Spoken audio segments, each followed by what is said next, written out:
So then he says, خَلَقَ الْإِنسان. My final words to you guys, inshallah ta'ala.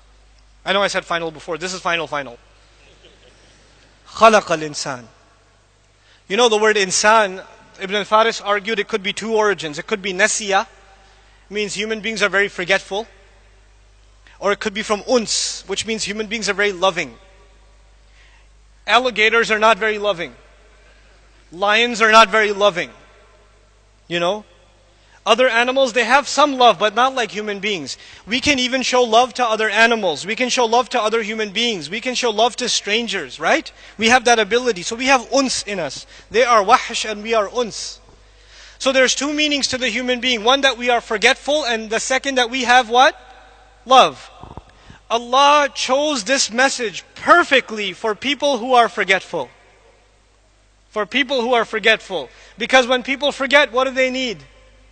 Reminder. And one of the names of the Quran is reminder. In huwa illa dhikrun. Kalla innaha tadhkira. Wa dhakkir bil Quran man yakhafu wa'id. Quran is reminder because we are insan. So he says, I taught the Quran because you're insan. You forget, that's why I gave you a reminder. You keep forgetting, so I keep reminding you over and over again. That's why I did that. Subhanallah. And the second is love. You don't just give love, you are looking for love. If you're looking for love and you have a hole in your heart that you need to fill, this word of Allah will fill it. This word of Allah will give you, you'll appreciate the love Allah has for you. The honor He's given us.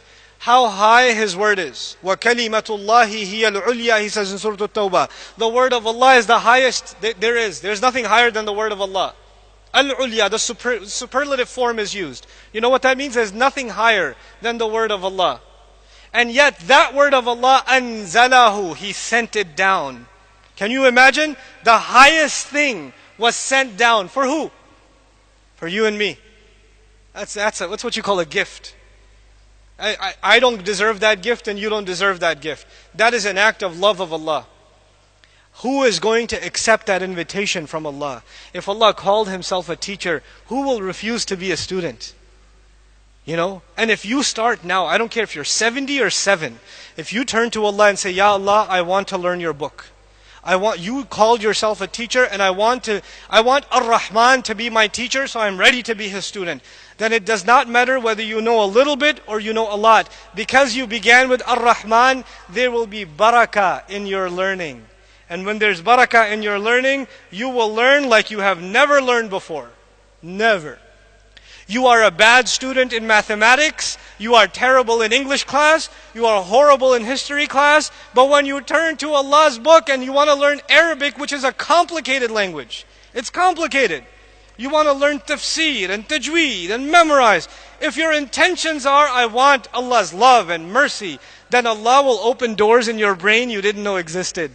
And it'll become easy for you like nothing else. You know, in college I was a terrible student. Terrible. I was a bad student. I only signed up for the courses in college that my friend took. Because he would take the notes. I slept on his shoulder for 4 years. You know, I also have a lot of elbow marks on my arm because he tried to wake me up. I was a terrible student. But when I started learning Quran and Arabic, I did not have to review twice. I learned something once and it came in my head. It's not because I'm smart, because I know how dumb I am. I'm a witness to myself. Allah makes things easy. وَلَقَدْ يَسَّرْنَا الْقُرْآنَ لِلذِّكْرِ. Allah makes it easy. We don't make that easy. You make the intention and Allah will make that easy for you. This is the message I want to share with all of you, really.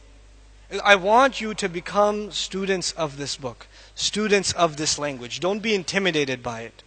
Don't be intimidated by it.